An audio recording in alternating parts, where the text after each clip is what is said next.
اصطفى خصوصا على سيد الرسل وخاتم الأنبياء أما بعد فأعوذ بالله السميع العليم من الشيطان الرجيم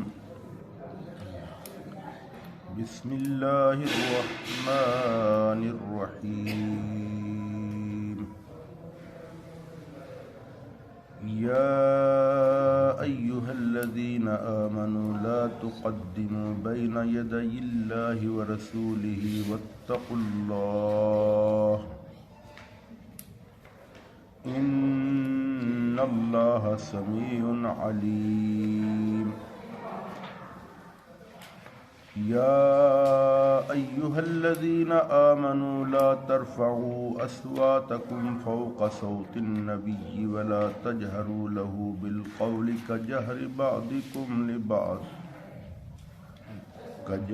بعضكم لبعض أن تحبط أعمالكم وأنتم لا تشعرون إن الذين يغضون أصواتهم عند رسول الله أولئك الذين امتحن الله قلوبهم للتقوى لهم مغفرة وأجر عظيم إن الذين ينادونك من وراء الحجرات أكثرهم لا يعقلون ولو أنهم صبروا حتى تخرج إليهم لكان خيرا لهم والله غفور رحيم صدق الله مولانا العظيم ما إن مدحت محمدا بمقالتي ولكن مدحت مقالتي بمحمدي آدمی کا بدن کیا ہے جس پہ شیدا ہے جہاں ایک مٹی کی عمارت ایک مٹی کا مکان خون کا گارا بنا اور اینٹ اس میں ہڈیاں چند سانسوں پر کھڑا ہے یہ خیالی آسماں اور موت کی پرزور آندھی جس دما ٹکرائے گی یہ عمارت ٹوٹ کر خاک میں مل جائے گی. حضرات گرامی،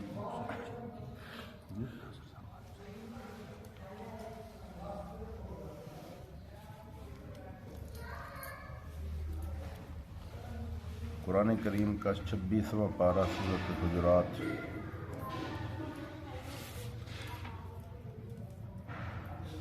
اس سورہ مبارکہ میں اللہ رب العزت نے آداب معاشرت بیان کیا. اس سے پہلے جو صورت ہے اس میں جہاد کا تذکرہ ہے اور جہاد کا مقصد اصلاح امت، تو اس میں بھی معاشرے کی اصلاح مقصود ہے.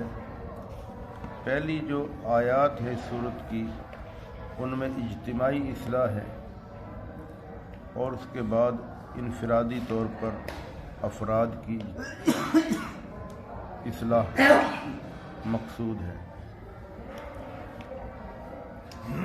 یہ جو آیات میں نے پڑھی ہیں، یا ایھا الذین آمنوا، اے ایمان والو، لا تقدموا بین یدی اللہ، اللہ اور اس کے رسول کی اجازت سے پہلے تم سبقت مت کیا کرو. بین یدی اللہ و رسولہ واتقوا اللہ، اور اللہ سے ڈرتے رہو. اس میں اشارہ ہے ایک واقعہ کی طرف کہ بنو تمیم قبیلے کی سرداری کا معاملہ تھا کہ اس قبیلے کے سردار کا تعین کیا جا رہا تھا. کس کو اس قبیلے کا سردار متعین کیا جائے.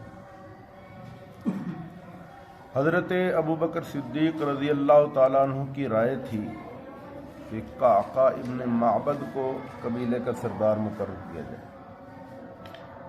جبکہ حضرت عمر فاروق رضی اللہ تعالیٰ عنہ کی رائے یہ تھی کہ اقرا بن حابس کو قبیلے کا سردار طے کیا جائے۔ تو اس تعین میں ہر ایک نے اپنے اپنے دلائل سے ثابت کرنے کی کوشش کی کہ یہ ٹھیک رہے گا۔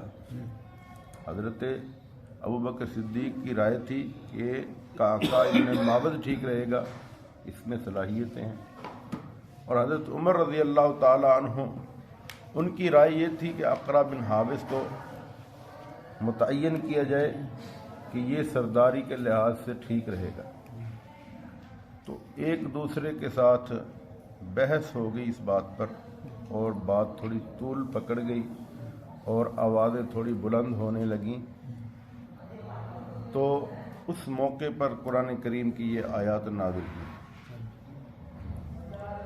کہ اے ایمان والو لا تقدموا بین یدی اللہ ورسولہ واتقوا اللہ، اللہ اور اس کے رسول کی اجازت سے بڑھ کر آگے سبقت لے جانے کی کوشش نہ کرو، جب تک کہ کسی معاملے میں اللہ اور اس کے رسول صلی اللہ علیہ وسلم کا حکم نہ آ جائے یا قرائن قویہ سے تصریح اذن نہ ہو جائے تو گفتگو نہ کرو۔ آپ اندازہ لگائیے کہ امت کے افضل ترین افراد حضرت ابو بکر صدیق، حضرت عمر فاروق، ان کو بھی یہ کہا جا رہا ہے کہ جب تک اللہ اور اس کے رسول کا حکم نہ آ جائے، اجازت نہ مل جائے، تو تم کسی بات میں پہل نہ کرو، آگے نہ بڑھو۔ واتقوا اللہ، اس معاملے میں اللہ سے ڈرو۔ تقوی بڑی چیز ہے کہ رسول اللہ صلی اللہ علیہ وسلم کے احکامات کے سامنے اپنے آپ کو سرنڈر کر لو، سر تسلیم خم کر لو، گردن نہادن سر تسلیم کر لینا، اسی کو مسلمان کہتے ہیں، جو اپنے آپ کو احکامات الہیہ کے سامنے، رسول پاک صلی اللہ علیہ وسلم کے فرمودات کے سامنے سر جھکا لیتا ہے، اس کو مسلمان کہتے ہیں۔ تو فرمایا کہ اللہ سے ڈرو، ان اللہ سمیع علیم، بے شک اللہ تعالیٰ تمہارے سب اعمال اور اقوال کو سننے والا اور جاننے والا ہے۔ اقوال کو سننے والا ہے، اعمال کو جاننے والا ہے۔ یا ایھا الذین آمنوا، اے ایمان والو، لا ترفعوا اصواتکم فوق صوت النبی، اپنی آوازیں پیغمبر کی آواز سے بلند مت کیا کرو۔ پیغمبر کی موجودگی میں اپنی آواز کو بلند مت کرو، ہرگز اونچی آواز سے مت بولو۔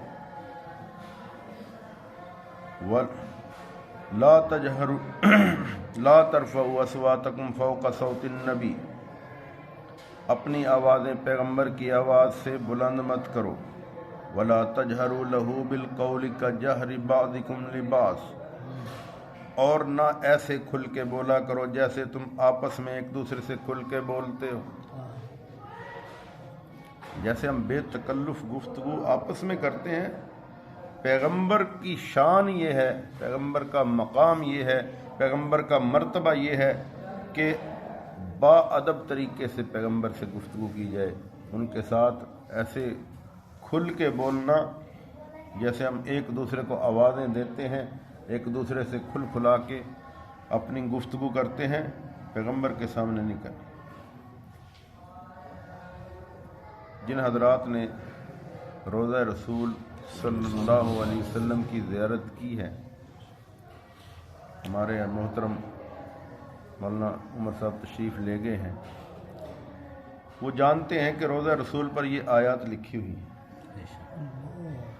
روضہ رسول پہ سامنے یہ آیات لکھی ہوئی ہیں معاجہ شریف سے اوپر دیکھیں تو یہاں پہ نبی پاک صلی اللہ علیہ وسلم کا اسم گرامی ہے، حضرت ابوبکر صدیق کا اسم گرامی ہے، اور عمر فاروق رضی اللہ تعالیٰ عنہ کا اسم گرامی ہے، اور اوپر یہ آیات لکھی ہوئی ہیں کہ پیغمبر سے اونچی آواز میں نہ بولیں. تو روضہ رسول کے آداب میں سے بھی یہ ہے کہ وہاں جا کر شور شرابہ نہیں کرنا. درود و سلام بھی آہستہ آہستہ آواز میں. درود و سلام کا نذرانہ پیش کرنے کے لیے، سلام کے لیے، حاضری کے لیے وہاں پہ پہنچے ہیں تو باادب طریقے سے، جیسے رسول پاک صلی اللہ علیہ وسلم کی حیات طیبہ میں صحابہ کرام رضوان اللہ علیہم اجمعین اللہ کے نبی کا ادب کرتے تھے. چونکہ ہم مسلمان اہل سنت والجماعت کا عقیدہ یہ ہے کہ رسول پاک صلی اللہ علیہ وسلم اپنے روضہ میں بولے بھائی حیات ہے نا، زندہ حیات. اور حضرت مولانا زکریا رحمۃ اللہ علیہ نے فضائل درود شریف میں ایک حدیث نقل فرمائی ہے، من صلی عند قبری سمعتہ، جو شخص میرا روضہ اطہر پہ آ کے درود و سلام کا نذرانہ پیش کرتا ہے میں محمد بنفس نفیس خود سنتا ہوں. ومن صلی نائیا ابلغتہ، اور جو دور دراز سے، پاکستان سے، ایران سے، جاپان سے، انگلستان سے، دنیا جہان سے، جہاں سے بھی وہ درود سلام کا نذرانہ پیش کرتا ہے فرشتوں کے ذریعے وہ درود و سلام مجھ تک پہنچایا جاتا ہے.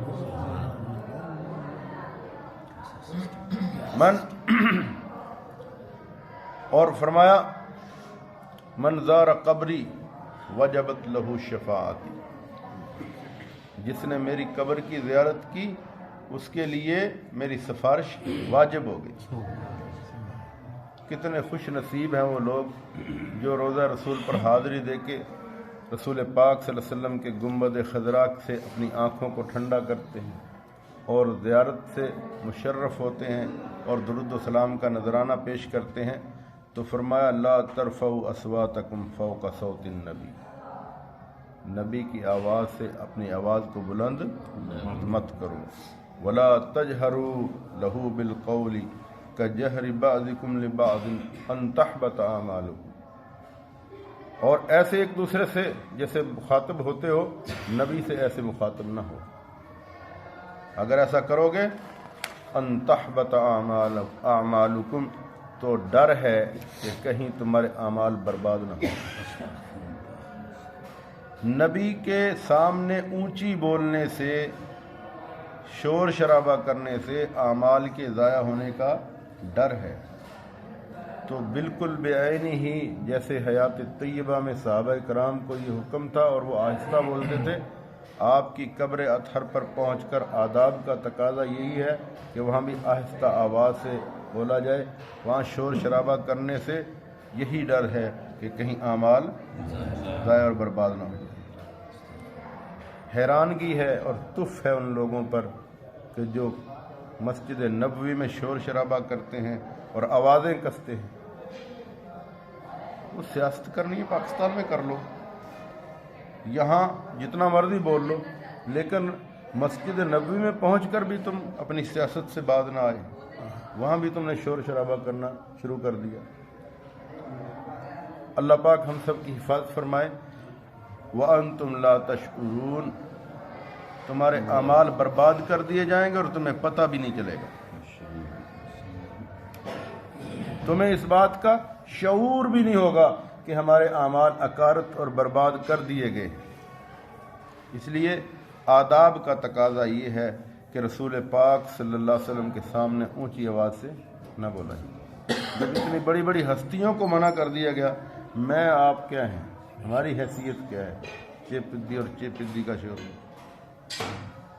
ان الذين يغضون اصواتهم عند رسول الله اولئك الذين امتحن الله قلوبهم للتقوى، بے شک جو لوگ اپنی آوازوں کو رسول اللہ صلی اللہ علیہ وسلم کے سامنے پست رکھتے ہیں، آواز آہستہ رکھتے ہیں، آہستہ آہستہ بولتے ہیں، یہی ہیں وہ لوگ جن کے قلوب کو اللہ تعالیٰ نے تقوی کے لیے خالص کر دیا۔ اللہ نے ان کے دلوں کو تقوی کے لیے خالص کر دیا ہے، یہی صحیح متقین، اولئک هم المتقون، یہی صحیح متقی ہیں، پورے متقی۔ لہم مغفرۃ واجر عظیم، ان لوگوں کے لیے مغفرت ہے اور اجر عظیم ہے، بہت بڑا اجر ہے۔ ان الذين ينادونك من وراء الحجرات اکثرهم لا يعقلون، بے شک جو لوگ حجروں کے باہر سے آپ کو پکارتے ہیں ان میں اکثروں کو عقل نہیں ہے۔ یہ بھی ایک واقعہ پیش آیا کہ کچھ بدو نبی پاک صلی اللہ علیہ وسلم کے پاس حاضر ہوئے، آپ کے حجرے مسجد نبوی کے ساتھ تھے، اور حضرت عائشہ رضی اللہ تعالیٰ عنہ کا حجرہ جس میں آپ صلی اللہ علیہ وسلم آرام فرما ہے، مسجد نبوی کا حصہ ہی ہے۔ مسجد نبوی کے ساتھ ساتھ یہ تمام حجرے بنے ہوئے تھے۔ آپ وہاں تشریف فرما تھے کسی زوجہ کے گھر میں، تو وہ بدوؤں نے آ کر آوازیں دینا شروع کر دی اونچی آواز سے، یا محمد اخرج، اے محمد باہر تشریف لائیے۔ جیسے ان کی تربیت تھی، جیسے ان کا انداز تھا، اسی انداز میں انہوں نے پکارنا شروع کر دی۔ جیسے ہم دیہات میں جاتے ہیں دیکھتے ہیں کہ لوگ آداب اور ادب کا کوئی خیال نہیں رکھتے اور باہر کھڑے کھڑے آوازیں دینا شروع کر دیتے ہیں۔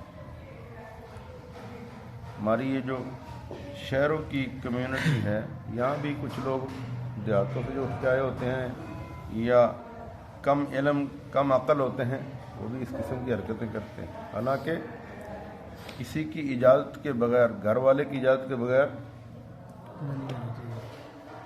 نہ تو دروازے کے سامنے کھڑا ہونا چاہیے، یہ آداب بتائے گئے ہیں۔ ایک طرف کھڑے ہوں، آہستہ آواز میں دروازہ نوک کرے،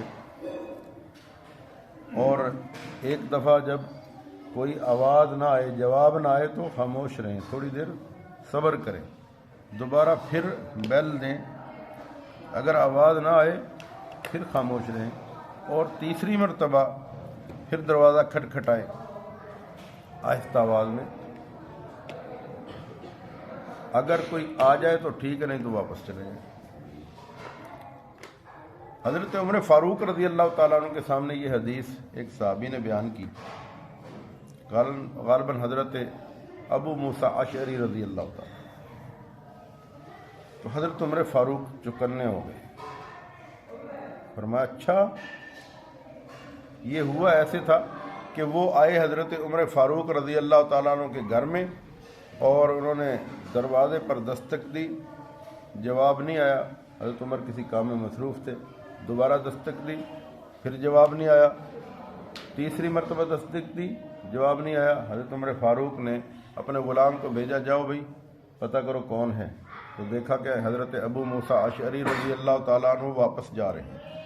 ان کو آواز دے کے بلایا، یہ آپ کو حضرت نے بلایا ہے، امیر المومنین حضرت عمر فاروق رضی اللہ تعالیٰ عنہ نے طلب کیا ہے، آپ کسی کام سے آئے تھے؟ جی میں کام سے آیا تھا۔ اچھا، حضرت عمر نے سب سے سلام کلام کے بعد سب سے پہلے یہ سوال کیا کہ بھئی تم واپس کیوں مڑے؟ تم سے اتنا بھی صبر نہیں ہو سکا کہ تھوڑی دیر صبر کر لیتے؟ تو حضرت ابو موسیٰ اشعری رضی اللہ تعالیٰ عنہ نے فرمایا کہ میں نے رسول اللہ صلی اللہ علیہ وسلم سے یہ سنا ہے کہ جب تم کسی کے گھر میں جاؤ تو ایک مرتبہ دروازہ کھٹکھٹاؤ، آواز دو، اگر جواب آ جائے تو ٹھیک ہے، نہیں تو دوسری مرتبہ، اور دوسری مرتبہ بھی جواب نہ آئے تو تیسری مرتبہ۔ اس سے آگے آپ کو دروازہ کھٹکھٹانے کی یا آواز لگانے کی اجازت نہیں ہے، آپ واپس چلے جاؤ۔ تو میں نے اس حدیث پہ عمل کیا ہے۔ اتنا بڑا جلیل قدر صحابی حضرت عمر فاروق رضی اللہ تعالیٰ عنہ، وہ فرمانے لگے میں نے تو یہ حدیث نہیں سنی، میں نے تو یہ حدیث نہیں سنی، میں پہلی مرتبہ تم سے یہ سن رہا ہوں اس پر گواہ پیش کرو، اگر یہ واقعتاً حدیث ہے تو ٹھیک ہے، اگر یہ حدیث نہ ہوئی تو میں تجھے سزا دوں گا۔ حضرت ابو موسیٰ اشعری کو جان کے لالے پڑ گئے کہ حضرت عمر تو بہت سخت ہیں، اور واقعتاً اگر میں کوئی گواہ نہ پیش کر سکا تو میری سرزنش ہوگی۔ چنانچہ وہ منہ لٹکائے ہوئے مسجد نبوی میں تشریف لے گئے، اور اسی تلاش میں ہے کہ شاید، اب پتہ نہیں اس وقت کوئی تھا یا نہیں تھا جس وقت یہ حدیث نبی پاک صلی اللہ علیہ وسلم نے بیان فرمائی تھی، تو اسی سوچ بچار میں مسجد نبوی میں جب پہنچے تو وہاں صحابہ کرام کے حلقے لگے ہوئے تھے، کوئی درود شریف پڑھ رہا ہے، کوئی سیکھنے سکھانے کے عمل میں مصروف ہے، کوئی عبادت کر رہا ہے، کوئی تلاوت کر رہا ہے۔ تو دیکھا کہ حضرت ابو سعید خدری رضی اللہ تعالیٰ عنہ ایک حلقے میں بیٹھے ہوئے، انہوں نے حضرت ابو موسیٰ اشعری رضی اللہ تعالیٰ عنہ کو چہرے سے پہچان لیا کہ وہ پریشان ہے، آواز دے کے بلایا کہ ابو موسیٰ کیوں منہ لٹکایا ہوا ہے، کیوں پریشان ہو؟ عرض کرنے لگے کہ میں آج میرے ساتھ یہ واقعہ پیش آ گیا ہے، اور اب اگر میں گواہ پیش نہ کر سکا تو سزا ملے گی، سرزنش ہوگی۔ حدیث پاک میں آتا ہے کہ اللہ کے نبی صلی اللہ علیہ وسلم فرماتے ہیں کہ کوئی شخص میری طرف سے کوئی حدیث پیش کرے اور وہ حدیث نہ ہو، فَلْيَتَبَوَّأْ مَقْعَدَهُ مِنَ النَّارِ، تو وہ اپنا ٹھکانہ جہنم میں سمجھے۔ یہ جو ہم نا سوشل میڈیا پر عام طور پر کوئی حدیث لکھ کے بھیج دیتا ہے اور اس پہ حوالہ کوئی نہیں ہوتا اور پتہ بھی نہیں ہوتا کہ حدیث ہے بھی یا نہیں، یہ کسی کا قول ہی ہوگا، وہ ہم حدیث بنا کے آگے فارورڈ کرتے چلے جاتے ہیں۔ یہ بہت سخت بات ہے، عام بات نہیں ہے۔ اللہ کے نبی کی حدیث کو ایسے نقل کر دینا کہ جس کی ہمیں پتہ ہی نہ ہو کہ یہ حدیث بھی ہے کہ نہیں ہے۔ تو صحابہ اس معاملے میں بہت سختی کرتے تھے۔ حضرت ابو موسیٰ اشعری نے حضرت ابو موسیٰ اشعری نے جب یہ عرض کیا تو حضرت ابو سعید خدری مسکرائے اور فرمانے لگے کہ میں اس کا گواہ ہوں، میں نے رسول اللہ صلی اللہ علیہ وسلم سے یہ حدیث سنی ہے۔ وہاں ایک تو صحابی اور بھی بول پڑے کہ ہم نے بھی سنی ہے۔ وہ 3-4 گواہ جا کر حضرت عمر کے سامنے پیش ہوئے اور ان کی تصدیق کی، تب جا کے حضرت ابو موسیٰ اشعری کی جان چھوٹی اور ان کے سانس میں سانس آیا۔ تو یہاں سے یہ بھی معلوم ہوتا ہے کہ جی خبر واحد والا مسئلہ بھی تو یہاں سے آلو جی اور دوسرا یہ بھی ہے کہ یہاں سے یہ بھی معلوم ہوتا ہے کہ ہر بات کا ہر عالم کو علم ہونا یہ کوئی ضروری بات بھی نہیں ہے۔ ہم سمجھتے ہیں کہ ایڈا بڑا مولوی ہے نا، اس کا اللہ پتہ ہی نہیں۔ بسا اوقات ایک چھوٹے سے مولوی کو ایک ایسی بات کا پتہ ہوتا ہے جس کا بڑے بڑے علماء کو بھی نہیں ہوتا۔ ہاں، ان کے مطالعے سے گزری، ان کے مطالعے سے نہیں گزری، تو اس سے یہ ثابت نہیں ہوتا کہ وہ عالم ہی نہیں ہے۔ اگر کوئی عالم یہ کہہ دے کہ جی اس مسئلے کا مجھے علم نہیں ہے، آپ کسی دارالافتاء سے پتہ کر لیں، تو ہم فوراً جناب فتویٰ جڑ دیتے ہیں، تو لو جی ایڈا بڑا مولوی بنایا کرتا تقریراں کرتا ہے، انہیں پتہ ہی نہیں اس مسئلے کا۔ ایسے نہیں کہنا چاہیے، اس سے اس کی علمیت پہ یا علمی مقام پہ کوئی فرق نہیں پڑتا۔ ہاں جی، اور حضرت عمر فاروق رضی اللہ عنہ کیسے جلیل القدر صحابی، نبی پاک صلی اللہ علیہ وسلم کے ساتھ رہنے والے، ایک مسئلے کا ان کو خبر نہیں ہے اور پھر انہوں نے تصدیق کی۔ یہ ہمیں سبق سکھانے کے لیے کہ بھائی جس بات کا تمہیں علم نہ ہو، فَاسْأَلُوا أَهْلَ الذِّكْرِ إِن كُنتُمْ لَا تَعْلَمُونَ، اہل ذکر سے، اہل علم سے وہ مسئلہ پوچھ لیا کرو جس کا تمہیں علم نہ ہو۔ ہم پہلی بات تو یہ ہے کہ پوچھتے ہی نہیں، اور اگر پوچھنے پہ آئیں تو ہر داڑھی والے کو، چاہے وہ ریڑھی پہ سبزی بیچ رہا ہے، اس نے داڑھی رکھی ہے، ہم سمجھتے ہیں یہ بھی مولوی ہے، مولوی مسئلہ تو دسی، وہ بھی شرم ہی دسی جاندہ ہے، بھاویں غلطی ہوئے۔ نہیں پوچھتے تو ہم بڑے بڑے مفتیوں سے نہیں پوچھتے جا کے، پھر تھوڑی ہمیں کوئی مسئلہ پیش ہو عدالت سے متعلق، کوئی قانونی مسئلہ ہے، ہم رائے صاحب کے پاس جائیں گے، کسی اور وکیل کے پاس جائیں گے، اپنے محلے والے کسی قانون دان سے جا کے پوچھیں گے یار یہ پیچیدگی ہے، مجھے بتائیں اس کا کیا حل ہے۔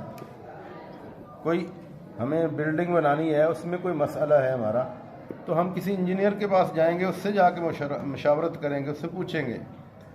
اگر ہمیں کوئی طبی مسئلہ ہے، میڈیکلی کوئی ہماری پرابلم ہے، تو ہم کسی اچھے ڈاکٹر سے جا کر پوچھیں گے۔ لیکن دین کا کوئی معاملہ ہو تو ہم یہ زحمت ہی نہیں کرتے کہ دارالفتاء تک چلے جائیں، ہم یہ زحمت نہیں کرتے کسی مستند عالم سے جا کے مسئلہ پوچھ لیں۔ تو فرمایا کہ رسول اللہ صلی اللہ علیہ وسلم کے سامنے اونچی آواز سے بات نہ کرو، اور جو لوگ آپ صلی اللہ علیہ وسلم کے حجروں سے باہر کھڑے ہو کر اونچی آواز سے پکارتے ہیں، اکثرہم لا یعقلون، ان میں سے اکثر بے عقل ہیں، عقل نہیں ہے، عقل کی کمی کی وجہ سے ایسا کر رہے ہیں۔ وَلَوْ أَنَّهُمْ صَبَرُوا، اور اگر یہ لوگ ذرا صبر کر لیتے اور انتظار کرتے، حَتَّى تَخْرُجَ إِلَيْهِمْ، یہاں تک کہ آپ صلی اللہ علیہ وسلم خود باہر تشریف لے آتے، لَكَانَ خَيْرًا لَهُمْ، تو یہ صبر کر لینا، انتظار کر لینا، یہ ان کے حق میں بہتر ہے۔ تو ہمیں بھی صبر کا مظاہرہ کرنا چاہیے اگر ہم کسی سے ملنے جائیں، اور اگر جواب نہ آئے، یہاں پہ ایسا بھی ہوتا ہے، اس میں ایک بات اور میں مسئلے کہ میں بتا دوں کہ ہم فون کرتے ہیں کسی شخص کو،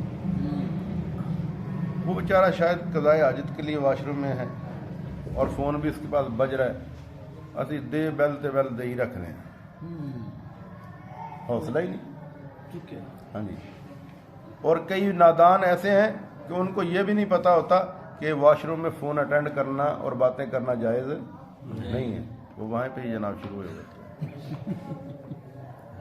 ہاں، یہ دونوں باتیں جو ہے نا، ایک تو فون پہ اصرار کرنا، بار بار فون کرنا، یہ بھی ٹھیک نہیں ہے، اور دوسرا ایسی حالت میں فون اٹینڈ کرنا بھی ٹھیک نہیں ہے۔ حوصلہ کرنا چاہیے، صبر کرنا چاہیے۔ تو آداب میں سے یہ ہے کہ جب تم فون کرو، ایک دفعہ بیل دے دو، اگر تھوڑا صبر کر لو، ہو سکتا ہے وہ واش روم میں ہو سکتا ہے وہ نیند میں ہو، کوئی بھی مسئلہ ہو سکتا ہے، گھر میں کوئی جھگڑا ہی ہو رہا ہے، وہ اب آپ کا فون تو نہیں اٹھائے گا نا، کچھ بھی بات، کوئی ایمرجنسی ہو سکتی ہے۔ تو اس لیے، اور پھر ہمیں چاہیے کہ اگر یہ میرے ساتھ واقعہ پیش آ جائے، آپ کے ساتھ آ جائے، آپ کو فون آ رہا ہے بار بار، تو ہم بھی اخلاقی طور پر یہ بھی نہیں کرتے کہ کسی کا فون آ رہا تھا تو ہم دوبارہ اس کو بیک کال کر کے اس کو بتا دیں کہ بھائی آپ کی کال آئی تھی، خیر تو تھی، اور نہیں لوڈ ہوئے گی تو آپ پہ کر لے گا، ہم یہ سمجھتے ہیں۔ یہ بھی آداب کے خلاف ہے کہ بھائی کسی نے آپ کو یاد کیا ہے، کوئی کام ہوگا، وہ بیچارہ اس وقت ایمرجنسی میں تھا یا جو بھی تھا، آپ دوبارہ اس سے خیریت تو پوچھ لینا، یہ ہمارا بھی حق بنتا ہے۔ تو یہ آداب ہمیں جو ہے نا سیکھنے بھی چاہیے، اور سورہ حجرات کا ہمیں اچھی طرح مطالعہ کرنا چاہیے۔ اس میں آداب زندگی سکھائے گئے ہیں کہ ہمیں کس طریقے سے زندگی گزارنی ہے۔